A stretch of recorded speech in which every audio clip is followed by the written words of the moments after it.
Hola, muy buenas tardes. Hoy les hablaré sobre los siguientes temas junto con mis compañeros. Ya. La escaloneta ya llegó. Ya. Martínez, Molina, Romero, 3, Cenes, Taliafico, Macalister, Paredes, Fernández, Álvarez, González. El estado de bienestar es un modelo de organización política en el cual el gobierno asume la responsabilidad total de garantizar un nivel de vida digno a todos los ciudadanos, haciéndolo mediante servicios y proyectos sociales.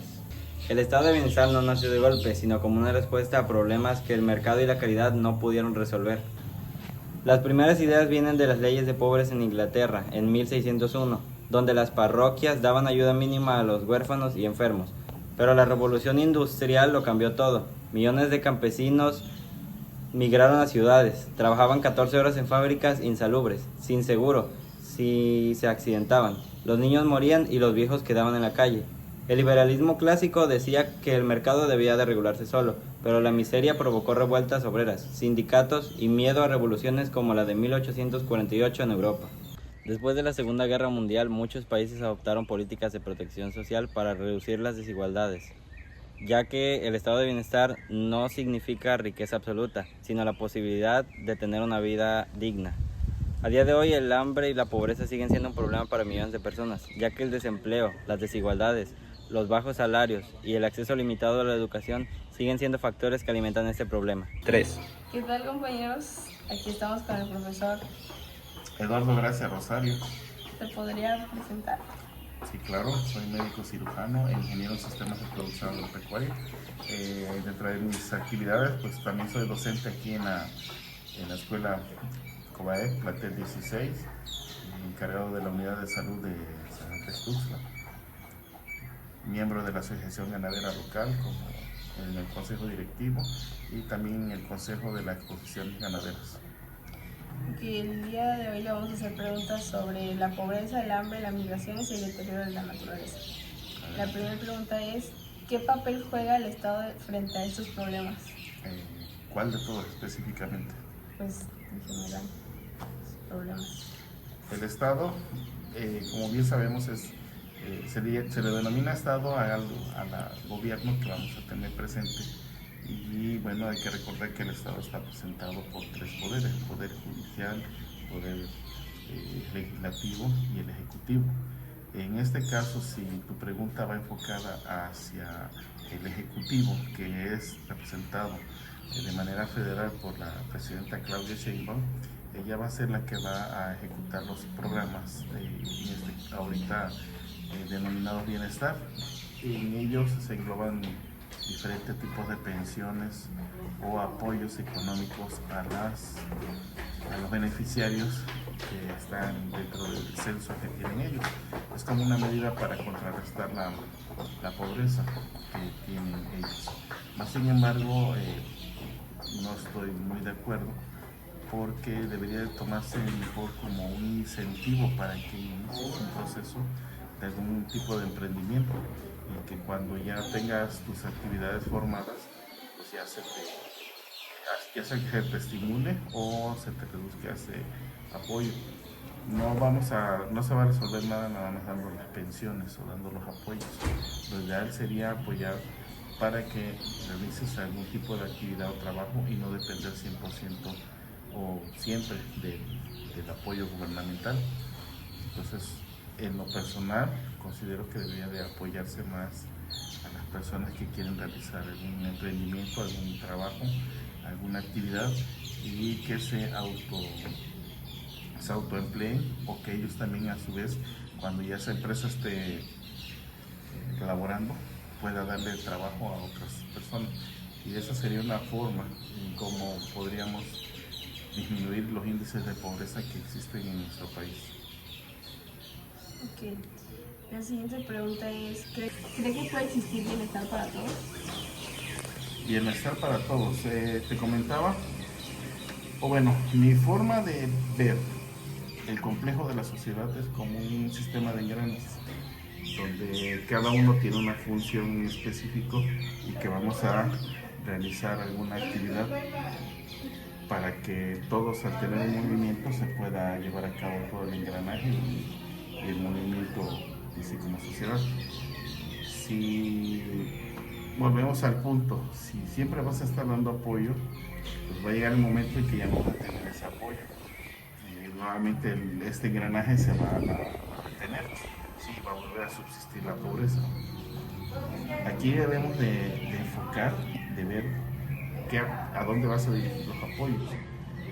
Si todo sector económico sabemos que inicia por el sector primario. No puedes comercializar algo que no se ha cosechado, que no se ha generado.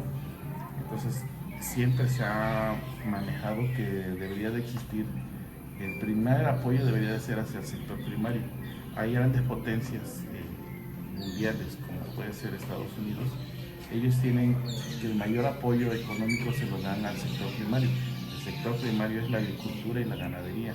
¿Por qué? Porque saben muy bien que ese es el engranaje más grande, y echándose a andar ese, todos los demás engranajes van a trabajar. Te decía yo, el sector secundario, que es el de comercio, no puede comercializar nada que no se haya cosechado. Entonces es ilógico decir vamos a incentivar a las empresas si las empresas no van a tener materia prima o productos que van a poder transformar o elaborar. Entonces, a mi punto de vista, y ese es mi punto de vista como ingeniero agropecuario, debería de apoyarse 100%, debería de apoyarse más a lo que es el sector primario para que este siga continuando. Si no estimulas este primer engrane de esta sociedad, difícilmente vamos a salir de esta pobreza y por lo tanto el bienestar no puede llegar a todo. ¿Por qué cree que millones de personas abandonan sus hogares? Ya lo acabo de mencionar. Si tú no le das un incentivo económico o un motivo por el cual quedarse en sus tierras a trabajar, no van a laborar. El campo, si tú realizas un censo en el campo de quién es la edad promedio en la cual están laborando las personas, te vas a dar cuenta que la mayoría tiene más de 50 años. ¿Qué está pasando? Desgraciadamente hemos quitado lo romántico del campo. Ya hemos escuchado muchas veces esa frase de estudia para que no termines sembrando o no termines en el campo, cuando debería ser al revés. Deberíamos de estimular a que se produzca más en el campo, porque como te mencionaba, ese es el sector primario. No nada más es el campo, el sector primario es la pesca, es la ganadería, la agricultura, es lo forestal. Esos son donde van a empezar ahí. Entonces, si no estimulamos a estos y si no incentivamos a que los jóvenes se queden o empiecen a hacer trabajos relacionados al campo, difícilmente vamos a sacar una sociedad adelante. ¿Qué relación existe entre el ser humano y el medio ambiente? Nosotros somos parte de un medio ambiente, ¿sí? Como sociedad pertenecemos a un ecosistema, a un medio ambiente. La presencia de nosotros no va a ser de destrucción, va a ser de transformación. Ahora hay que recordar algo, el ser humano es una población que va a ser exponencial, es decir, de una pareja, 2 personas van a formar una familia, esa familia termina siendo 4 personas. Esas 4 personas necesitan un espacio para vivir, necesitan alimento que consumir, ¿sí? Entonces, ¿de dónde vas a obtener el espacio y de dónde vas a obtener el alimento? Pues precisamente del medio ambiente en el cual te estás desarrollando.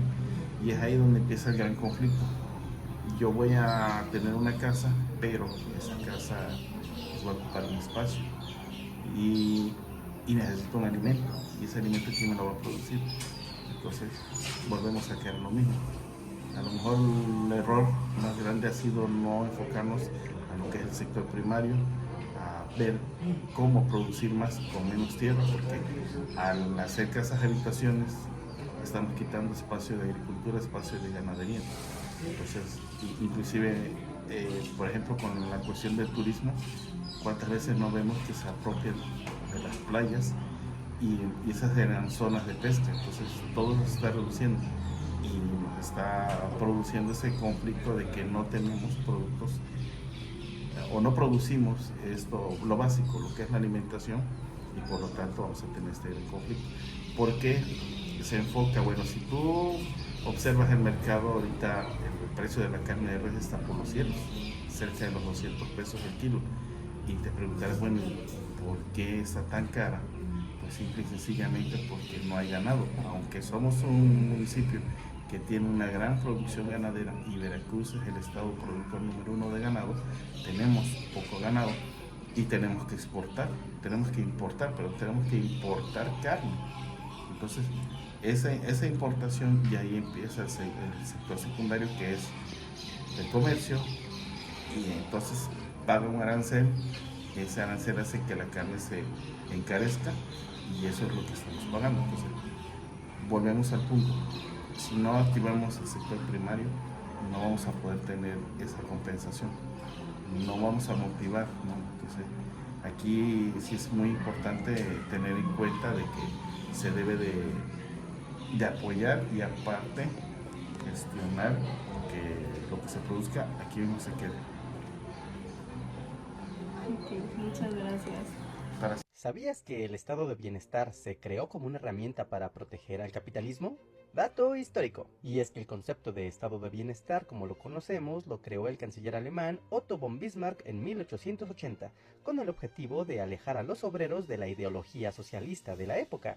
Y es que en ese entonces, los sindicatos obreros crecían rápidamente en toda Europa. Ante esta situación, el gobierno alemán prohibió y persiguió a los dirigentes de estas ideologías, así como a los movimientos obreros con el uso de la policía y la fuerza bruta.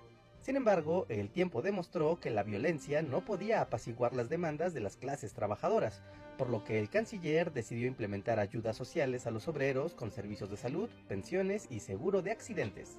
Con esto, el canciller otorgó algunas demandas socialistas a la población, pero no lo hizo porque él fuera socialista, lo hizo porque con las ayudas sociales y el estado de bienestar podía garantizar la supervivencia y la aceptación del capitalismo burgués.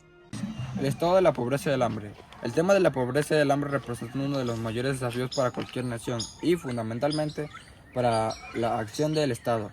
A lo largo de la historia se forman que las autoridades abordan estas problemáticas. Ha variado, pero existe un principio básico que hoy es ampliamente reconocido.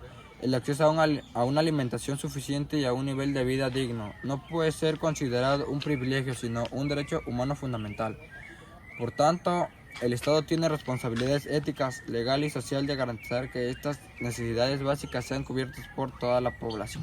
Para comprender a fondo este tema es necesario analizar cuál es el papel que juega el Estado, cómo intenta resolverlo y cuáles son los obstáculos que todavía persisten, especialmente en un contexto como el de México y la región de Puebla. La primera y más inmediata función del Estado ante la pobreza es la de ser un garante activo. Esto significa que debe asegurar que ninguna persona, por el simple hecho de haber nacido o vivir en un territorio, sea obligada a vivir en condiciones de marginación extrema o a sufrir por falta de alimento. Desde esta perspectiva, la pobreza no se ve solo como un problema individual o de falta de esfuerzo, sino como un fallo del sistema social y económico que requiere intervención. Las acciones que el Estado implementa bajo esta visión suelen concentrarse en la asistencia social y la protección directa. Hablamos de programas de transferencias monetarias, becas, apoyos a adultos mayores, personas con discapacidad y también de estrategias enfocadas en la seguridad alimentaria como comedores comunitarios, despensas y subsidios a los productos de la canasta básica. El objetivo principal aquí es reducir la desigualdad cuando existe una brecha muy grande entre quienes tienen mucho y quienes tienen nada. El Estado interviene para redistribuir parte de la riqueza nacional mediante impuestos y políticas públicas, buscando dar un piso mínimo de bienestar. La idea es evitar que la pobreza se vuelva estructural, es decir, que se herede de padres a hijos, limitando las oportunidades de las nuevas generaciones.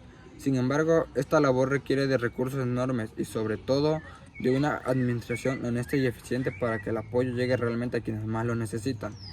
Si bien la ayuda inmediata es indispensable para salvar vidas y aliviar el sufrimiento diario, existe otra versión fundamental, que el Estado no debe dar el pescado, sino también enseñar a pescar y, lo más importante, construir el río donde se pesca. Esta perspectiva entiende que la solución definitiva a la pobreza y al hambre no es la carencia de comida, sino la falta de oportunidades y de capacidades. Por tanto, el rol del Estado debe ser también el de facilitador y promotor del desarrollo económico. Esto implica crear las condiciones necesarias para que las economías funcionen, se generen empleos formales, exista inversión y la gente pueda tener ingresos propios para cubrir sus necesidades sin depender eternamente de ayuda de su gobierno. En este sentido, las acciones del Estado se dirigen hacia la educación de calidad, la salud pública, las construcciones de carreteras, electrificación y conectividades, que son vitales para que las empresas y los productores puedan trabajar. Un país que no produce sus propios alimentos es un país vulnerable a los precios internacionales y a las crisis. Fomentar el campo, dar créditos, tecnología y agua de riego no solo ayuda a los campesinos, sino que asegura que haya comida en las mesas y que los precios sean más estables para todos. Además, el Estado debe garantizar seguridad, justicia y reglas claras que existan confianza y puedan trabajar y emprender.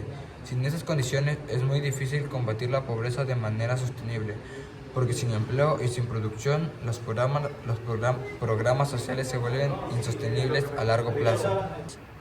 A pesar de las buenas intenciones y de los recursos invertidos años tras año, la realidad nos muestra que la pobreza y el hambre siguen presentes.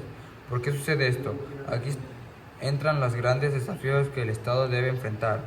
Primero, el problema de la burocracia y la ineficiencia. Muchas veces las instituciones son lentas, complicadas y gastan mucho dinero en procesos administrativos en lugar de llevarlo a la economía concreta. Los trámites excesivos y la falta de modernización hacen que los apoyos lleguen tarde o que no lleguen completos. Segundo, y quizás el más dañino, es el problema de la corrupción. Cuando los recursos públicos se desvían para beneficiar a unos cuantos o se pierden en actos de deshonestidad, el dinero que debería servir para dar de comer o para crear escuelas desaparece. Esto genera desigualdades injustas y desconfianza en las instituciones. Tercero, existe el debate sobre la dependencia. Algunos argumentan que si las ayudas sociales no están bien diseñadas, pueden crear un ciclo en el que las personas prefieren recibir el apoyo que esforzarse por buscar un empleo, aunque este es un tema completo donde influyen muchos factores sociales. Finalmente, está el reto de atacar las causas de fondo y no solo las consecuencias. Muchas veces las políticas públicas son reactivas, aunque cuando ya hay hambre o miseria, pero no trabajan lo suficiente para prevenir que esto suceda mediante un desarrollo original, equilibrado. En estados como Puebla, por ejemplo, vemos una gran diferencia entre las ciudades grandes y las zonas rurales o indígenas, donde la pobreza se concreta con mayor fuerza debido al abandono histórico y la falta de inversión. En el contexto específico de nuestro país, el Estado ha mantenido una presencia constante.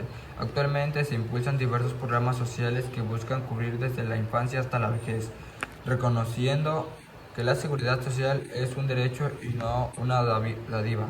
Sin embargo, los restos siguen siendo enormes.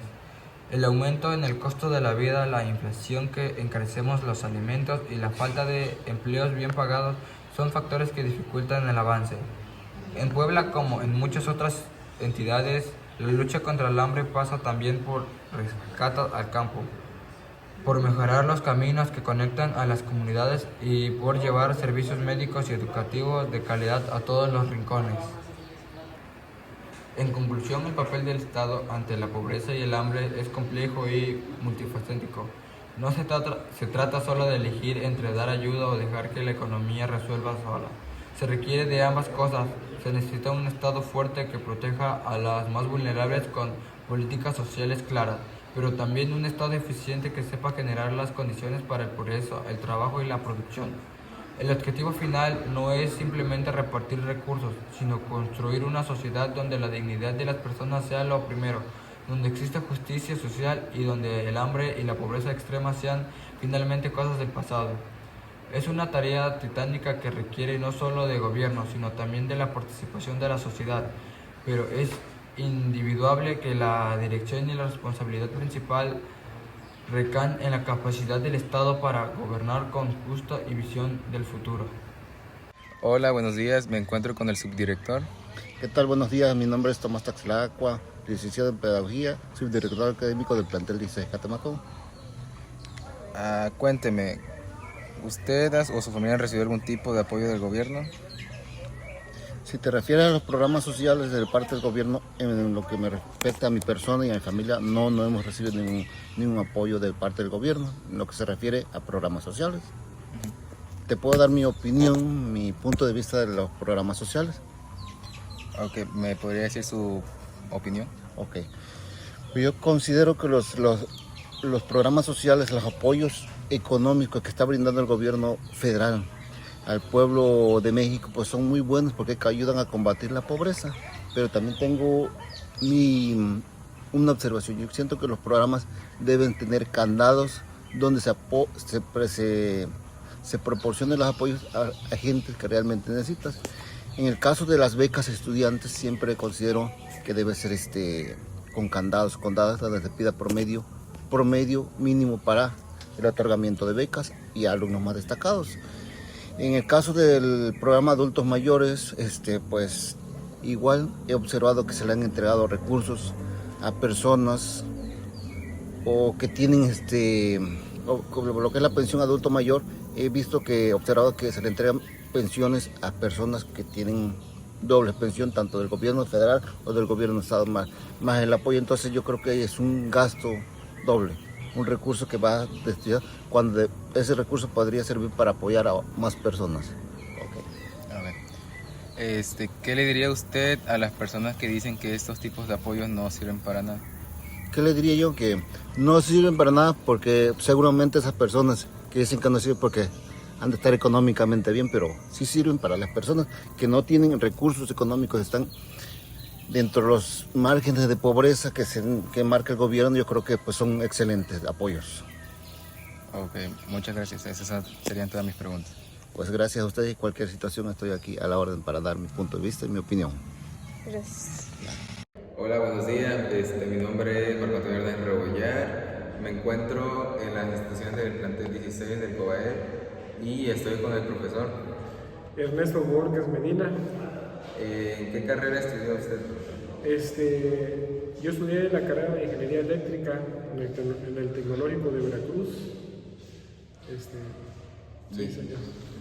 ¿Y en qué especialidad se especializó? Pues me enfoqué más en lo que es el sistema de control de instalaciones residenciales y sistema de refrigeración de casas residenciales, o sea, lo que es aire acondicionado. Sobre la pobreza, el estado entre la pobreza y el hambre. ¿Usted qué opina sobre la pobreza? Pues creo que es el resultado de malas administraciones de los gobiernos que ha habido aquí en México, porque pues tenemos muchos recursos naturales, somos gente muy trabajadora, con mucho ingenio y mucho potencial, pero pues desgraciadamente no nos han sabido llevar. Yo creo que es el resultado de la pobreza que hay aquí en el país. Excelente, sí, podría ser porque también no todos cuentan con el mismo recurso para sustentarse una vida, y más si por ejemplo, una familia que es numerosa necesita un buen trabajo para sustentar las necesidades tanto del hogar como la comida, como el espacio y todo eso, y la salida que puede tener. Bueno, va la siguiente pregunta. ¿Cuáles usted cree que son las principales causas sobre la pobreza? Pues, bueno, ya lo dije, la mala administración del erario público, desigualdades la desigualdad social, porque pues no va a tener las mismas oportunidades una persona que tiene una preparación, que tiene unos recursos, a quien no lo tiene, ¿no? Pero con todo eso siento que lo que más influye en la pobreza que hay aquí en el país son las malas administraciones del gobierno, ¿no? Desde las alcaldías, los estados y aparte de la república, ¿no? De que a veces se hacen inversiones que no se tienen que hacer, a veces se pueden hacer inversiones y no se hacen, entonces pues sí, es más que eso, es una falta de oportunidades en el país, y falta de preparación también, porque pues, como lo dije al principio, los mexicanos somos personas muy creativas y siempre buscamos la forma de solucionar los problemas con los recursos que tenemos. Pero pues desgraciadamente no tenemos las preparaciones, no nos ponen a nuestro alcance tampoco. Entonces, pues eso es la mala administración que hay. Ok, entonces usted dice que es una de las causas que es las malas decisiones del gobierno que tiene. De los gobiernos y del gobierno que tenemos. Y también la falta de oportunidades que tenemos las familias que son de escasos recursos, ¿no? Sí, así es, que tenemos todos malos jóvenes como ustedes, ¿no? Porque pues sí hay formas de hacer talleres, por ejemplo, a lo mejor a algunos chicos que no tengan la oportunidad de estudiar, poniendo talleres de carreras técnicas, poniéndolos a su alcance, porque pues si ponen una escuela de aquí, no sé, como a unos 20 kilómetros, y no tienes los recursos para agarrar todos los días taxis o algo, pues no vas a ir, ¿no? Prefieres ir a trabajar para ganar dinero, ¿no? Para la casa, ¿no? O a lo mejor está en la escuela, pero la inscripción es cara, o los materiales son caros, ¿no? Porque hay oficios donde se gana muy bien, ¿no?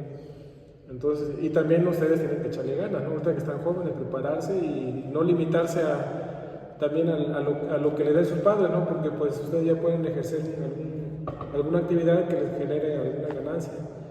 Pero sí, más que otra cosa es como que más escuelas, ¿no? Para formar técnicos que enseñen lo que es real, ¿no? Lo que les va a servir para ganar dinero. Porque muchas veces también les enseñan mucha teoría y al final de cuentas cuando llegamos a enfrentarnos al trabajo en realidad, pues no es nada de lo que nos enseñaron, ¿no? O sea, a lo mejor ya está obsoleto lo que nos enseñaron. Entonces, pero por lo regular aquí, bueno, o sea, los mexicanos somos buenos para todo.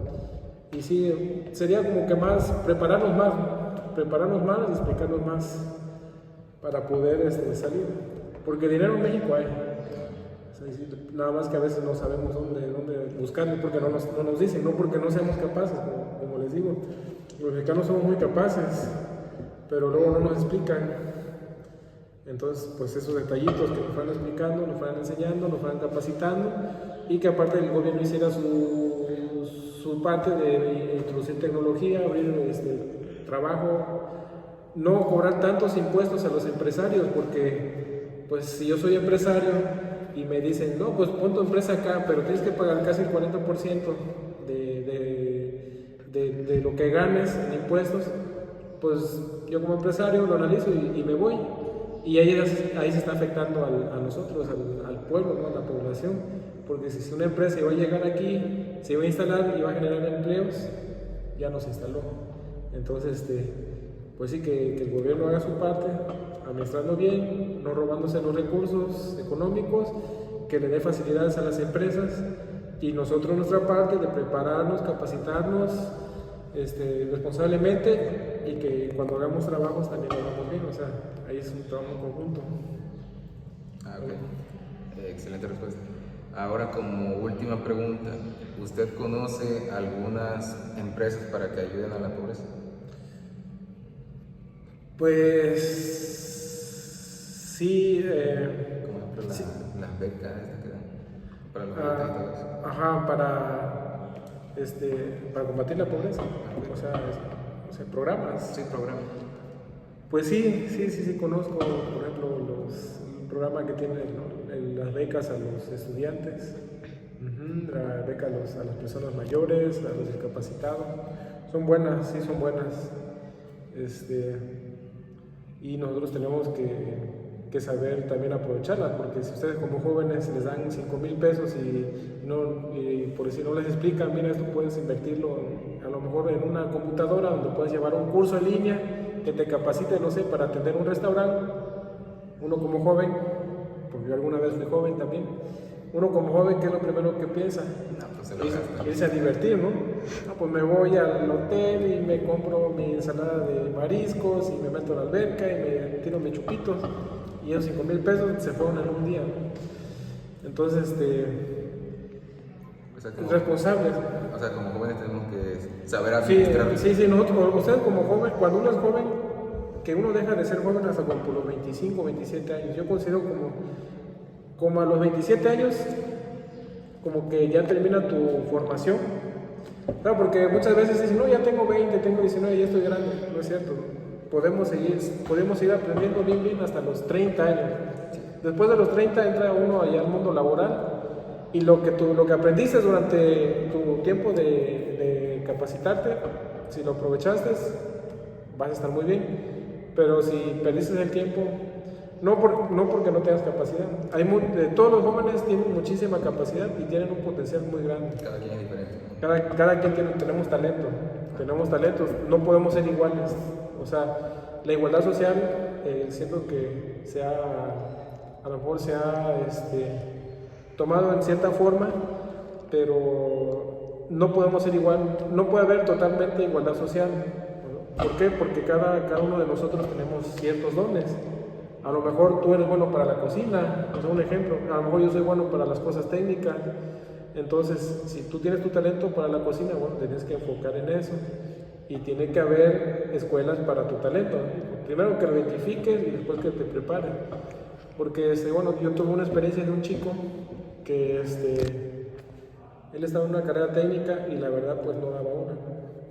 Y él me comentó, me dijo, profe, es que a mí me gusta la cocina. Entonces, pues yo en ese momento le dije, pues si te gusta la cocina, busca una carrera de chef o algo técnico de chef. El muchacho está joven, tiene 22 años y me acabo de enterar que puso una cocina y que guisa muy rico y le está yendo muy bien. Y imagínate, ya estaba en una carrera de electricidad, donde pues más me he desarrollado. Entonces, pues ahí se estaba desperdiciando su talento, ¿no? De emprendedor y de cocinero. Entonces, pues identificar tu talento, prepararte para desarrollar de la mejor manera tu talento y que haya las oportunidades para que te desenvuelvas, ¿no? Y si no las hay, a lo mejor buscar donde sí las haya. Por ejemplo, tú eres chef, estamos ahorita en una zona que es turística, pero imagínate que estuvieras en un lugar que es para industrial y entonces pues tienes que emigrar, desgraciadamente emigrar a lo mejor a Cancún, donde es más turístico, hay más hoteles y hay más oportunidades de trabajo para ti, ¿no? También buscar las opciones. ¿Sí? Hasta los programas sociales me dijiste, pues sí son buenos, pero hay que saberlos administrar, ¿sí? Y aprovecharlos. ¿Alguna otra pregunta? No, son todas. Gracias. Pues espero que haya sido de algo bueno para esta.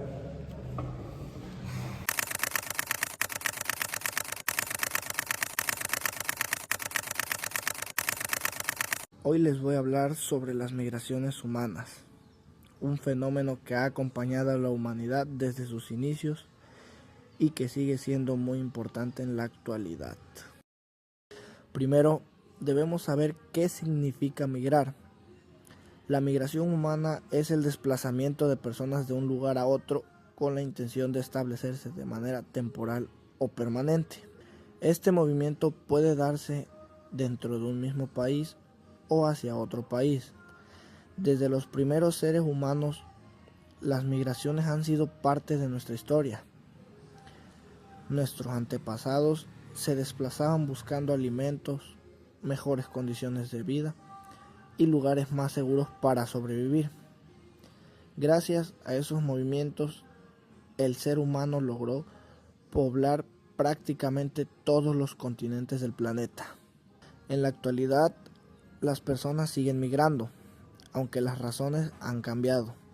Muchas personas dejan su lugar de origen para encontrar mejores oportunidades de trabajo, estudiar, reunirse con su familia o escapar de situaciones difíciles como guerras, violencia, pobreza o desastres naturales.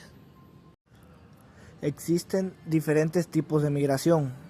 Uno de ellos es la migración interna, que ocurre cuando una persona se muda dentro del mismo país. Un ejemplo es cuando una familia deja un pueblo para vivir en una ciudad donde hay más empleo o mejores servicios. También está la migración internacional o externa, que sucede cuando una persona cruza las fronteras de su país para vivir en otro, Un ejemplo muy conocido es el de las personas que salen de México hacia Estados Unidos en busca de mejores oportunidades laborales. También podemos hablar de la migración voluntaria, cuando las personas deciden mudarse por voluntad propia, y de la migración forzada, cuando las personas tienen que abandonar sus hogares debido a guerras, persecuciones, violencia o desastres naturales. Ahora hablemos de las principales causas de las migraciones humanas. La primera son las causas económicas. Muchas personas migran porque en su lugar de origen no encuentran empleo o los salarios son muy bajos. Buscan mejores oportunidades para mantener a sus familias y tener una mejor calidad de vida. Las causas sociales también son importantes. Algunas personas migran para estudiar, recibir mejores servicios de salud o reunirse con familiares que ya viven en otro lugar. Las causas políticas incluyen guerras, conflictos armados, persecución por ideas políticas o religiosas e inseguridad. En estos casos, muchas personas se convierten en refugiados porque necesitan proteger su vida. Como conclusión, podemos decir que las migraciones humanas forman parte de la historia de la humanidad y seguirán existiendo mientras haya personas que busquen mejores condiciones de vida o necesiten protegerse de situaciones difíciles. Es importante comprender que detrás de cada migrante hay una historia, una familia y el deseo de construir un futuro mejor. Por eso, como sociedad, debemos fomentar el respeto, la solidaridad y la empatía hacia todas las personas, sin importar de dónde provengan. Ya son 37 los migrantes que han muerto bajo custodia de ICE desde que Donald Trump asumió la presidencia. Tan solo entre diciembre y enero murieron 13 personas mientras eran procesadas por las autoridades migratorias. Los mexicanos representan la nacionalidad con mayor número de muertes en los centros de detención, casi 25% total de los fallecidos, seguido por personas de nacionalidad hondureña y china. El caso más reciente es el de Ever Sánchez Domínguez, un mexicano de 34 años que fue encontrado sin vida en el centro de detención Robert A. Dayton en Georgia el 14 de enero. Este no es un caso aislado, ya que este tipo de acciones parecen ser un patrón recurrente en los centros de detención del ICE. Otro caso relevante fue el de Gerardo Lunas Campos, un inmigrante de origen cubano, quien de acuerdo con las autoridades migratorias había intentado quitarse la vida. Sin embargo, según la agencia Associated Press, el informe forense determinó que se trató de un homicidio. Por otra parte, Texas concentra el mayor número de muertes con 10 casos, 27% del total de los registros. Organizaciones defensoras de inmigrantes han realizado acciones legales y peticiones para que exista un mayor control sobre los centros de detención. Buen día, compañeros. El día de hoy hablaré sobre el hombre y la naturaleza. Hoy quiero hablar de la relación más antigua y más rota que tenemos, la del hombre con la naturaleza. Porque todos estamos aquí gracias a ella, pero actuamos como si no la necesitáramos. Éramos parte de ella. Hace 200,000 años el ser humano no usaba la naturaleza. Éramos naturaleza. Cazábamos cuando había hambre, dormíamos cuando había oscuridad, nos movíamos cuando el clima nos corría. La naturaleza no era un recurso, era nuestra casa, nuestro calendario, nuestro Dios. Culturas como los mayas, los nahuas o los mapuches no decían mi tierra, decían nuestra madre. El Popocatépetl no era un volcán, era un guerrero dormido. El río no era H2O, era un ser vivo. Había respeto porque había dependencia. Si matabas más venados de los que necesitabas, al año siguiente te morías del hambre. La naturaleza ponía los límites. Cuando nos creímos dueños, todo cambió con 2 revoluciones. Primero, la agrícola, hace 100,000 años. Aprendimos a sembrar y dijimos, ya no depende de la lluvia, yo controlo la tierra. Segundo, la industrial, hace 250 años. Inventamos el carbón, el petróleo y creímos que éramos dioses. De pronto, la naturaleza dejó de ser madre y pasó a ser almacén. los árboles madera, los ríos electricidad, los animales carne. El filósofo Descartes lo resumió perfecto: el hombre es dueño y poseedor de la naturaleza. Ese es el chip que desde entonces tenemos. Y funcionó para crecer. En 200 años pasamos de 1.000 millones a 8.000 millones de personas. Vivimos más, comemos más, viajamos más, pero el costo lo estamos pagando ahora. La naturaleza nos está cobrando la factura. Hoy, la naturaleza ya no nos pone límites con sequías locales, nos los pone como facturas globales. Cambio climático. 2023 fue el año más caliente de la historia. Incendios en Canadá que ahogaron Nueva York, huracanes categoría 5 en Acapulco, sequías en Veracruz donde yo vivo. El mar ya subió 20 centímetros desde entonces. Extinción. Cada día desaparecen 150 especies. No es el dinosaurio, son abejas, son ajolotes, son los que polinizan tu comida. Contaminación. Hay una isla de plástico en el Pacífico, 3 veces el tamaño de Francia. Tenemos microplástico en la sangre, en la leche materna, en la lluvia. Agotamiento. En 50 años nos acabamos el 60% de los animales salvajes del planeta. Talamos 10 millones de hectáreas de bosque al año. Lo más irónico, creímos dominar la naturaleza, pero un virus de 100 nanómetros nos encerró 2 años. La naturaleza siempre gana, siempre. ¿Por qué no reaccionamos? 3 excusas. Si el problema es tan grave, ¿por qué seguimos igual? Por 3 trampas mentales. La número 1, la trampa de la distancia.